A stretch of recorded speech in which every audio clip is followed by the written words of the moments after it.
প্রতিদিন রাতে আমার দেবরের ঘর থেকে বিভিন্ন আবেগপূর্ণ আওয়াজ শোনা যেত। সেই আওয়াজগুলো শুনে আমার মনেও এক অদ্ভুত কৌতূহল সৃষ্টি হতো। একদিন কৌতূহল সামলাতে না পেরে আমি তাদের ঘরের জানালার কাছে গিয়ে সবকিছু দেখতে শুরু করলাম। সেই মুহূর্তে যা দেখলাম তাতে আমার মন অবাক হয়ে গিয়েছিল। তখন দেবরকে দেখে আমার হৃদয়েও এক অদ্ভুত অস্থিরতা সৃষ্টি হয়েছিল। সেই অভিজ্ঞতা আমাকে ভীষণভাবে নাড়া দিয়েছিল। এখনও সেই মুহূর্ত আমার মনের গভীরে জায়গা করে আছে এবং তা আমি সহজে ভুলতে পারছি না। সবকিছু দেখে আমার আবেগকে নিয়ন্ত্রণ করা খুব কঠিন হয়ে গিয়েছিল। তখন আমি একটি সিদ্ধান্ত নেই। সেদিন বাড়িতে অন্য কেউ ছিল না। রাতে আমি ভাবির বিশেষ পোশাক পরে দেবরের ঘরে চলে যাই। তারপর রাত গভীর হলে দেবর আমাকে তার হ্যালো বন্ধুরা, আমার নাম প্রিয়া। আমি দেখতে খুবই সাধারণ হলেও আমার জীবন একটু অন্যরকম। আমি একটি মধ্যবিত্ত পরিবারে জন্মেছি।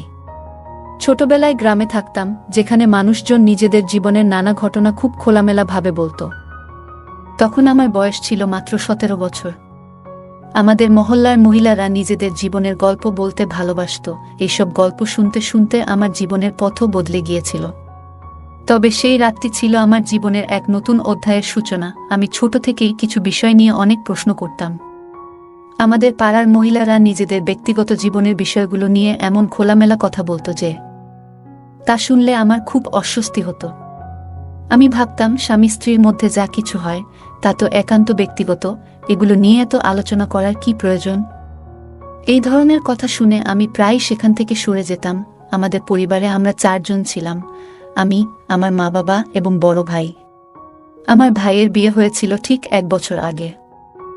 আমার ভাবি ছিলেন খুব ভালো মনের মানুষ, কিন্তু তাকে কখনো নিজের ব্যক্তিগত বিষয় নিয়ে প্রকাশ্যে আলোচনা করতে দেখিনি। আমি নিজেও শিক্ষিত ছিলাম এবং সবসময় ভাবতাম কিছু বিষয় ব্যক্তিগত রাখা উচিত। এরপর সময় কেটে গেল এবং একদিন আমার বাবা আমার জন্য একজন পাত্র ঠিক করলেন। পাত্র ছিলেন আমাদের গ্রামেরই একজন। নাম ঈশান। তিনি শিক্ষিত ছিলেন এবং শহরে একটি কোম্পানিতে চাকরি করতেন। ঈশানের পরিবারে তার মা এবং ছোট ভাই ছিলেন। তার ছোট ভাই কৃষিকাজ করতেন এবং কুস্তি লড়তে পছন্দ করতেন। আমার বাবার সিদ্ধান্তে আমার বিয়ে ঠিক হলেও আমাকে পাত্রকে দেখার অনুমতি দেওয়া হয়নি। আমি এতে খুব চিন্তিত ছিলাম, কিন্তু বাবার কথার বাইরে যাওয়া সম্ভব ছিল না। 1 মাসের মধ্যেই আমাদের বিয়ে সম্পন্ন হয়। বিয়ের দিন পর্যন্ত আমি আমার স্বামীকে দেখিনি। বিয়ের পর শ্বশুরবাড়ি গিয়ে দেখি পুরনো একটি ইটের বাড়ি, যার মধ্যে একটি ছোট উঠোন আর 4টি ঘর ছিল। সেই বাড়িতে একটি মাত্র বাথরুম ছিল।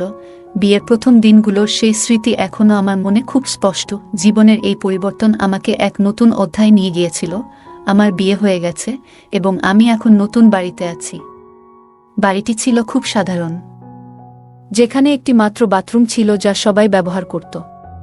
যদিও শুরুতে সবকিছু অস্বস্তিকর মনে হচ্ছিল, আমি মেনে নিয়েছিলাম যে এখন থেকে এটাই আমার নতুন জীবন। পুরো দিনটি নানা কাজে কেটে গেল। রাতে যখন সময় এগিয়ে এলো, আমি আমার ঘরে বসেছিলাম। আজ ছিল আমার বিয়ের প্রথম রাত, আর আমি আমার স্বামী ঈশানের জন্য অপেক্ষা করছিলাম। কিছুক্ষণ পর তিনি ঘরে এলেন, হাতে 1 গ্লাস দুধ নিয়ে। তখনই আমি প্রথমবারের মতো তাকে ভালোভাবে দেখলাম। ঈশান দেখতে খুব সাধারণ ছিলেন, পাতলা গড়ন এবং একটু দুর্বল বলে মনে হচ্ছিল।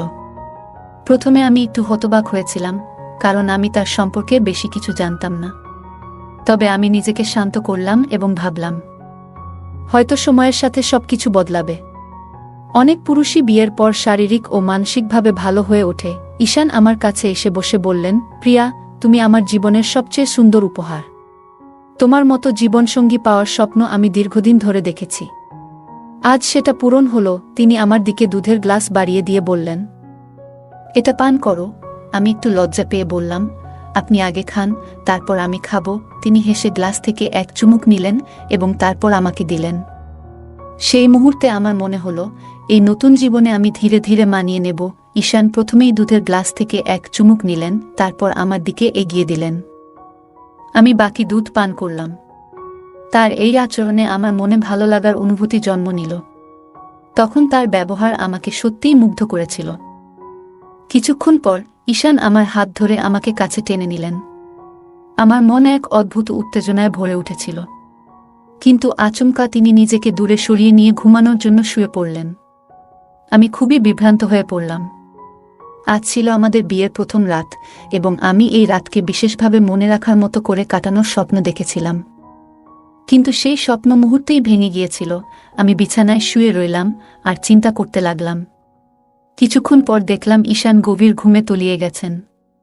আমি তখন নিজেকে শান্ত রাখার চেষ্টা করলাম, তবে মনকে স্থির করতে পারছিলাম না।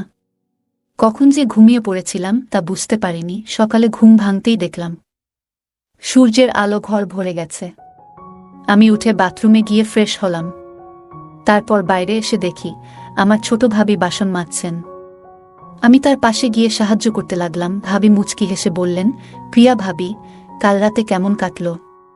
নিশ্চয়ই খুব আনন্দময় ছিল, তাই না? জার্জিকে বেশি বিরক্ত তো করেনি বলেই তিনি হাসতে লাগলেন। তার কথা শুনে আমি এক মুহূর্তে নির্বাক হয়ে গেলাম। কি উত্তর দেব তা ভেবে পেলাম না। আমার ভাবির কথাগুলো শুনে মনে একটু অস্বস্তি হচ্ছিল, কিন্তু আমি তার কোনো উত্তর দিলাম না, বরং তার সঙ্গে হেসে হেসে কথা চালিয়ে যেতে থাকলাম। তখন আমি ভাবিকে জিজ্ঞাসা করলাম, তোমার বিয়ে আগে কিভাবে হলো? ঈশান ভাই তো মুবিন ভাইয়ের থেকে বড়, তাই না? ভাবি একটু হাসি দিয়ে বললেন, জার্জি বিয়ের বিষয়ে একেবারেই আগ্রহী ছিলেন না। শাশুড়ির জোরাজুরিতে তার বিয়ে হয়েছিল। তার কথা শুনে আমি একটু থমকে গেলাম। কথাগুলো শুনে মনে হলো যেন আমার স্বামীর মধ্যে কিছু অভাব রয়েছে, কিন্তু আমি কোনো মন্তব্য করলাম না। আমরা তখন বাসন মাজছিলাম এবং এর পাশাপাশি গল্প করছিলাম। এমন সময় ভাবির ছোট ছেলের কান্নার শব্দ ভেসে এলো। তিনি তাড়াতাড়ি বললেন, প্রিয়া ভাবি, এই বাসনগুলো তুমি একটু দেখে নিও, আমি ছেলেকে সামলে আসি। এই বলে তিনি ছেলের দিকে চলে গেলেন। আমি একা বসে থেকে কাজ করতে লাগলাম আর ভাবছিলাম, নতুন সংসারের প্রতিটি দিন হয়তো আমাকে এমন অজানা গল্পের মুখোমুখি করবে। বাড়ির কাজগুলো ধীরে ধীরে শিখে নিচ্ছিলাম। একদিন সকালে বাথরুম থেকে ফিরে রান্নাঘরে গেলাম। সেখানে দেখি শাশুড়ি সবজি কেটে নিচ্ছেন। আমাকে দেখে তিনি বললেন, বুমা, সবজি তো কেটে দিয়েছি, এবার তুমি সবার জন্য চা বানিয়ে দাও। আমি তাড়াতাড়ি চা বানিয়ে সবার হাতে তুলে দিলাম। এরপর ভাবির সঙ্গে রান্নায় সাহায্য করতে শুরু করলাম। এভাবেই 10 দিন কেটে গেল। তবে প্রতিদিন রাতে আমি একই হতাশার মুখোমুখি হতাম। আমার স্বামীকে আমি জিজ্ঞাসা করতাম, তুমি কেন এমন করছো? কেন আমাকে সময় দিচ্ছ না? কিন্তু তিনি কোনো উত্তর দিতেন না, মুখ ফিরিয়ে শুয়ে পড়তেন। আমি অনেক চেষ্টা করতাম নিজেকে সামলে রাখার। আমার মনের ভেতর যন্ত্রণা বাড়তে থাকলেও কাউকে কিছু বলার সাহস করতাম না। কিছুদিন পর আমার স্বামী শহরে তার কাজের জন্য চলে গেলেন। আমি তাকে থামানোর চেষ্টা করিনি, কিন্তু মনে একটাই প্রশ্ন ছিল, কেন এই সম্পর্ক এমন হচ্ছে? প্রত্যেক নারী তার স্বামীর কাছ থেকে ভালোবাসা ও যত্ন আশা করে। সংসার সুখে চলার জন্য শুধু অর্থ বা খাবার যথেষ্ট নয়। স্বামী স্ত্রীর মধ্যে এমন কিছু অনুভূতি থাকে যা একজন নারীর মনে সুখ ও পরিপূর্ণতার অনুভূতি নিয়ে আসে। কিন্তু আমার স্বামীর মধ্যে সেই চেষ্টার অভাব আমি স্পষ্ট দেখতে পাচ্ছিলাম। আমি চুপচাপ সময় কাটিয়ে দিলাম আর মনে মনে ভাবলাম, হয়তো সময়ের সাথে সবকিছু ঠিক হয়ে যাবে। বিয়ে করার পর প্রত্যেক মেয়ে ভাবে তার নতুন সংসার তার জীবনের সবচেয়ে সুখময় অধ্যায় হবে। আমিও তাই ভেবেছিলাম, কিন্তু সময়ের সঙ্গে সঙ্গে বুঝলাম আমার স্বপ্নগুলো এক এক করে ভেঙে যাচ্ছে। আমার স্বামী ঈশান কাজের জন্য শহরে চলে গেলেন। আমি চুপচাপ তাকিয়ে রইলাম। মনে হচ্ছিল যেন জীবনের সব আশা ধীরে ধীরে ফুরিয়ে যাচ্ছে। শ্বশুর বাড়িতে আমি একাই 6 মাস কাটিয়ে দিলাম। এই 6 মাসে আমার স্বামী মাত্র 10 দিনের জন্য বাড়ি এসেছিলেন, তাও যেন তার মধ্যে কোনো আগ্রহ ছিল না। আমার মন ভেঙে যাচ্ছিল, কিন্তু কাউকে কিছু বলতে পারিনি। নিজেকে শান্ত রাখার চেষ্টা করছিলাম। তবে এ সময় এক বিষয় খুব খারাপ লাগত। আমার ছোট ভাবিকে দেখে আমার মনে ঈর্ষা হতো। তার স্বামী একজন পরিশ্রমী কৃষক এবং শারীরিকভাবে খুবই শক্তিশালী। তাদের দাম্পত্য জীবন সুখে ভরা ছিল। একদিন আমি শাশুড়িকে বললাম, মা, আমি একবার আমার বাপের বাড়ি যেতে চাই। তিনি অনুমতি দিলেন। পরদিন সকালে আমার দেবর আমাকে বাপের বাড়ি পৌঁছে দিয়ে নিজে আবার ফিরে গেলেন। বাপের বাড়িতে পৌঁছানোর পর মা ও ভাবি আমার কাছে জানতে চাইলেন, শ্বশুরবাড়ি কেমন? তোমার সেখানে সময় ভালো কাটছে তো? আমি চুপ করে রইলাম। কি বলবো বুঝতে পারছিলাম না। আমার মনের কষ্ট কাউকে বোঝাতে পারছিলাম না। বাপের বাড়িতে গিয়ে সবাই যখন আমার শ্বশুরবাড়ির খোঁজ খবর নিতে লাগলো, আমি মুখে হাসি রেখে বললাম, সব ঠিক আছে, কিন্তু যার ঠিক থাকার কথা সেই ঠিক নেই। এ কথা কারো সঙ্গে বলার সাহস হয়নি। আমি জানতাম এ কথা বললে সবাই কেবল হাসবে। ধীরে ধীরে আমি বাপের বাড়ির মহিলাদের সঙ্গে বসতে শুরু করলাম। তারা নিজেদের জীবনের নানা অভিজ্ঞতা, বিশেষত স্বামী স্ত্রীর সম্পর্কের বিষয়ে খোলাখুলি কথা বলত। আমি তাদের কথা মন দিয়ে শুনতাম, কিন্তু কিছুই বলতাম না। আমার তো বলার মতো কিছুই ছিল না। ওই মহিলারা এমনভাবে তাদের গল্প বলতো, যেন সবকিছুই খুব স্বাভাবিক। তাদের কথায় আমার মন কখনো দোলা দিয়ে উঠত, কখনো সইতে না পেরে ব্যথিত হতো। আমি ভাবতাম, ইস, আমার স্বামী যদি আমাকে এভাবে ভালোবাসত। কিন্তু বাস্তবতা ছিল ভিন্ন। আমার মনের ভেতরে যে পরিবর্তন হচ্ছিল, তা আমি নিজেও টের পাচ্ছিলাম। বাপের বাড়িতে কাটানো 1 মাসে তাদের কথাগুলো আমার মনে গেঁথে গিয়েছিল।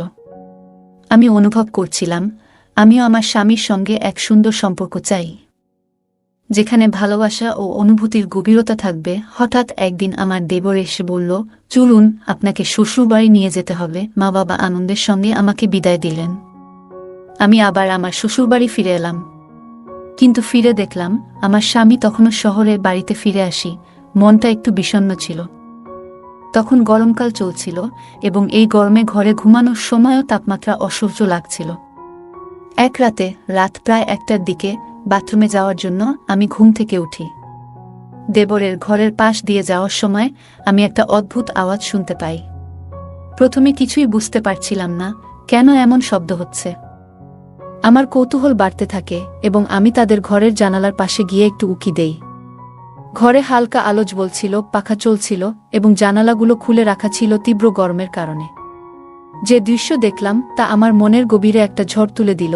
আমি ভেতরে থেকে অবাক হয়ে ভাবছিলাম, কিভাবে এমন একটা দৃশ্য আমাকে প্রভাবিত করতে পারে। নিজের ভেতরে ভীষণ অপরাধবোধ কাজ করছিল, যেন আমি এমন কিছু দেখেছি যা আমার দেখা উচিত ছিল না। আমি সঙ্গে সঙ্গে সেখান থেকে সরে আসি, বাথরুমে যাই এবং তারপর আমার ঘরে ফিরে এসে শুয়ে পড়ি। কিন্তু আমার চোখে আর ঘুম নেই। বিছানায় শুয়ে শুয়ে আমি শুধু ভাবছিলাম, কেন আমি এমন অনুভব করছি। আমার মনকে বারবার বোঝানোর চেষ্টা করছিলাম যে এই ভাবনাগুলো ঠিক নয়। এভাবেই ধীরে ধীরে আমার জীবনের প্রতিদিনের গল্প এগিয়ে যেতে থাকে। এমন ঘটনা প্রায় ঘটছিল। তার কিছুদিন পর আবার আমি সেই একই ঘটনার সম্মুখীন হই। সন্ধ্যার গরম আবহাওয়ায় বাড়ি ভেতরে থাকলেও ঘুমাতে অসুবিধা হচ্ছিল। এক রাতে ঘুম ভেঙে আমি বাইরে এসে বাগানের পাশ দিয়ে হাঁটছিলাম। হঠাৎ একটি ঘরের কাছ থেকে অদ্ভুত শব্দ শুনতে পাই। আমি বুঝতে পারছিলাম না যে এটি কী কারণে হচ্ছে। কৌতূহলী হয়ে আমি জানালার দিকে এগিয়ে যাই। জানালা থেকে ভেতরে উকি দিয়ে দেখি, ঘরে হালকা আলো জ্বলছিল এবং পাখা চলছিল। দৃশ্যটি দেখে আমি অবাক হয়ে যাই।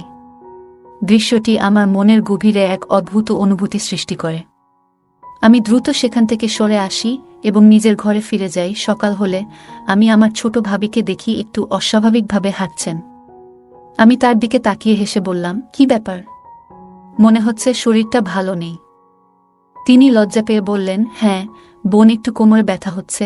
আমি মজা করে বললাম, দেখি, তোমার স্বামী যেন তোমাকে একটু বেশিই ভালোবাসে। তিনি লজ্জায় মৃদু হেসে বললেন, বুঝলে দিদি, আমার স্বামী দিনভর মাঠে কাজ করে এত পরিশ্রম করেও রাতে আমাকে সময় দেয়। আমি বলি, একটা ক্লান্তি নিয়ে বিশ্রাম নাও। কিন্তু সে বলে, তোমাকে ভালোবাসা ছাড়া আমার দিন শেষ হয় না। এখন আমি কি করি বলো? তার এই কথা শুনে আমার মনে এক ধরনের ঈর্ষা কাজ করল। তবে নিজের আবেগগুলো চেপে রেখে আমি তাকে সান্ত্বনা দিলাম। সেই দিনই তার মায়ের বাড়ি থেকে ফোন এলো। তার মা অসুস্থ, ফলে তাকে সেখানে যাওয়ার জন্য প্রস্তুতি নিতে হলো। পরের দিন সকালে আমার ছোট ভাবি তার মায়ের বাড়ি যাওয়ার জন্য প্রস্তুতি নিচ্ছিলেন। যাওয়ার সময় তিনি আমাকে বললেন, দিদি, তোমার দেওর আজ সন্ধ্যায় ফিরে আসবে। দয়া করে রাতের জন্য তার জন্য দুধ গরম করে দিয়ে দিও। আমাকে 1 মাস মায়ের কাছে থাকতে হবে। আমি হেসে বললাম, তুমি নিশ্চিন্তে যাও, আমি তার ভালোভাবে যত্ন নেব। সন্ধ্যায় দেবর বাড়ি ফিরল। রাতের খাবার শেষে সবাই যার যার ঘরে চলে গেল। আমি দেবরের জন্য দুধ গরম করলাম এবং তার ঘরে গিয়ে দিলাম। ঘরে ঢুকে দেখি হালকা আলো জ্বলছে, আর সে বিছানায় শুয়ে আছে। আমি দুধের গ্লাসটা টেবিলের উপর রেখে বাইরে চলে এলাম। ঘরে ফিরে এসে মনটা অস্থির হয়ে উঠল। সেই মুহূর্তে দেখা দৃশ্য এবং নিজের অনুভূতিগুলো মনের গভীরে ছাপ ফেলে দিল। আমি ভাবছিলাম, কেন এমন অনুভূতি হচ্ছে। আমার স্বামীর প্রতি ভালোবাসা থাকা সত্ত্বেও তার সঙ্গে কিছু অভাব বোধ করছিলাম। আমি নিজের আবেগগুলো সামলানোর চেষ্টা করছিলাম, কিন্তু মন বারবার বলে উঠছিল, তোমার জীবনের কিছু সিদ্ধান্ত হয়তো ভুল ছিল। তবে আমি জানতাম, নিজের পরিবার ও নীতিবোধের কথা ভেবে আমাকে এই চিন্তাগুলো থেকে মুক্ত হতে হবে। আমার দেবরের প্রতি এমন অনুভূতির কারণে আমি নিজের কাছে অপরাধবোধে ভুগছিলাম। সিদ্ধান্ত নিলাম, এই চিন্তাগুলো থেকে মুক্তি পেতে আমাকে আরও বেশি শক্ত হতে হবে এবং নিজের পরিবারের প্রতি দায়িত্ব পালন করতে হবে। সেদিন সন্ধ্যায় আমি গভীর চিন্তায় ডুবেছিলাম। আমার স্বামীর প্রতি আমার সমস্ত ভালোবাসা থাকা সত্ত্বেও আমি কোনোদিন তার কাছ থেকে সেই মানসিক শান্তি পাইনি। মনকে বোঝাতে চেষ্টা করেছিলাম, কিন্তু তৃষ্ণা যেন দিন দিন বাড়ছিল। একদিন পরিস্থিতি এমন হলো যে আমার স্বামীর অনুপস্থিতিতে বাড়িতে শুধু আমি আর আমার দেবর ছিলাম। এক গভীর রাতে হঠাৎ করে একটি নতুন ভাবনা মাথায় এলো। আমি ভেবেছিলাম, যদি দেবরকে আমার দুঃখের কথা খুলে বলি। অনেক ভেবেচিন্তে আমি তার সাথে কথা বলার সিদ্ধান্ত নিলাম। রাতে আমি আমার ঘরে বসেছিলাম। সাহস সঞ্চয় করে আমি দেবরের ঘরে গেলাম। সে প্রথমে হতবাক হয়ে গেল। আমি তাকে বুঝিয়ে বললাম যে কতটা একাকিত্বে ভুগছি। দেবর শান্তভাবে আমার কথা শুনল। কিছুক্ষণ পরে সে আমাকে সান্ত্বনা দিতে শুরু করল। সেই রাত ছিল অন্যরকম। কথোপকথনের মধ্য দিয়ে আমরা একে অপরকে বুঝতে শুরু করলাম। ধীরে ধীরে আমাদের মধ্যে একটি অদ্ভুত অনুভূতি কাজ করতে লাগল। কিন্তু সেই মুহূর্তেই আমার মনের মধ্যে দ্বিধা জন্মালো। এটা কি ঠিক হলো? পরবর্তী দিনগুলোতে আমি অনুভব করলাম, আমার ভেতরে এক ধরনের অপরাধবোধ কাজ করছে। তার মধ্যেই একদিন রাতে যখন আমি দেবরের ঘর থেকে বের হচ্ছিলাম, তখন আমার শাশুড়ি আমাকে দেখে ফেললেন। তিনি আমাকে কিছু বলেননি, কিন্তু তার চোখের সন্দেহের আভাস স্পষ্ট ছিল। পরদিন তিনি সরাসরি আমাকে প্রশ্ন করলেন, তুমি এত রাতে দেবরের ঘরে কেন যাও? আমি তার প্রশ্নের জবাব দিতে পারছিলাম না, কিন্তু তিনি আমাকে বকাঝকা শুরু করলেন। শেষ পর্যন্ত আমি বললাম, মা, আপনি জানেন যে আপনার বড় ছেলে আমাকে কোনোদিন সঠিক ভালোবাসা দিতে পারেনি। আমি এই সম্পর্কের প্রতি বিশ্বস্ত থাকার চেষ্টা করেছি, কিন্তু আমি একা থাকতে থাকতে ক্লান্ত হয়ে পড়েছি। আমার কথা শুনে তিনি কিছুক্ষণ চুপ থাকলেন। তারপর বললেন, আমি তোমার কথা বুঝতে পারছি, কিন্তু এমন কোনো কাজ করো না যা আমাদের পরিবারের মানসম্মান নষ্ট করে। আমার বিয়ের পর থেকেই আমি একটি অনিশ্চয়তায় বসবাস করতে শুরু করি। স্বামীর প্রতি ভালোবাসা থাকা সত্ত্বেও আমি কোনোদিনই সেই আত্মিক ও মানসিক শান্তি পাইনি। স্বামী সবসময় নিজের কাজে ব্যস্ত থাকতেন, আর আমার প্রতি তার কোনো দায়িত্ববোধের প্রকাশ ছিল না। একদিন আমি আমার শাশুড়ির সঙ্গে আমার এই অসন্তুষ্টির কথা শেয়ার করলাম।